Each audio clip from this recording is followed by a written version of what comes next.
Hi everyone, today's video tutorial is going to be on YouTube, more specifically how to create a playlist and add items to a playlist that you can share with students.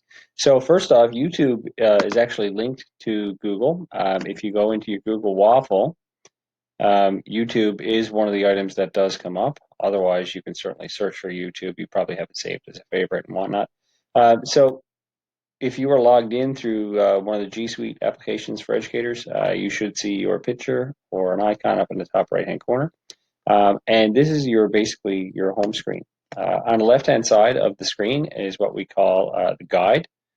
So I'm just going to go to home screen and simply show you how to subscribe to different users and so on. So I'm just going to do a simple search. Right now, I'm going to just search ABC song. So I'm working on the ABCs with my son. So right now, I can scroll down and find an item that I like. If I want to add it to a playlist and create a playlist, there's three dots here that I can add to save to playlist. I can create a new playlist if I like. I can give it a name, ABCs, and create. And that is automatically added to a playlist right here over on the left-hand side of my guide. And if I want to add more songs to that playlist as well, I can simply scroll down. Maybe I'll add this Sesame Street one. That looks kind of fun. I'm going to save to playlist. And again, add to ABCs. Pretty straightforward. So when I go to those save automatic. So when I go to the ABC playlist, it comes up right here. And if I wanted to change the order of them, I certainly can. With the right-hand click, I can move it to the top of the list so that when I go to play these items, I can play all of them at once so they appear in order. Doesn't matter how many I have. So for example, I have a morning meeting playlist that I've created, and there are, I think, 12 or 13 videos, and I just start them in one order. I start play all, and they continue playing. You can change the name of your playlist if you like. Pretty simple. And you could also add videos as well through here. If I wanted to add a video to my playlist for my morning meeting, I can type in the URL if I want, or I can do a quick YouTube search. And if I scroll down just a shade, I think I'll find that same video from Sesame Street, or the Sesame Street rap that I had. So if I click add video, and I can add that video, and that will show up at the bottom of the list that I had just created. So there's the video that I just added to my playlist. So that's pretty straightforward. In addition to adding videos to YouTube, you can also share these videos. You can collaborate with a teacher.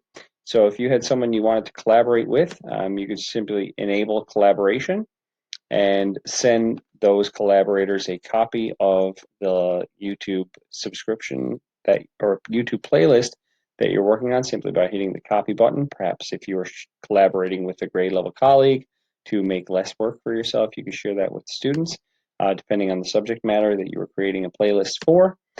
You could also change your playlist settings to make sure that you can embed videos. Videos can be embedded in Google forums such as Google Forms, Google Slides, Google Sites, and Google Docs. And to share your video, select the drop-down tab here with private. So right now, only I can view this playlist. You wouldn't be able to search it or find it anywhere.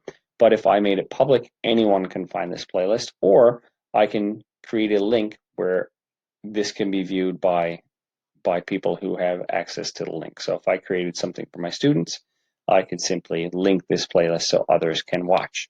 Some other great things that you could do on YouTube, for example, in the guide section over here on the left-hand side, I'm going to search for science songs. So the filter options on the left-hand side here, just to narrow down my search a little bit more, I can search for videos or channels, playlists. Channels are basically playlists that are created by other YouTube content providers. I'm going to search for a channel. And so the channels that I now have appearing on my screen are channels that are specifically for science songs. So I've checked out a couple of them. I really like this one, Mr. Purr, and I've already subscribed to that. So simply by subscribing, it's just a quick right-hand click of a button, and all of your subscriptions show up in the left-hand side on your guide. So I have a couple down here that I do view regularly. So I'll just give you an example of Mr. Parr's science videos.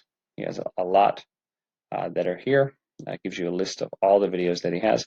And he has some great playlists that are narrowed down by content area. So that's really neat. So you could simply subscribe to some playlists as well, and that's a great way to have all of your videos and all of your information in one space. So I think that's it for this YouTube tutorial. I hope you enjoyed. I hope you find that you can put some use to using this tool in the future in your classroom. Okay, thank you very much.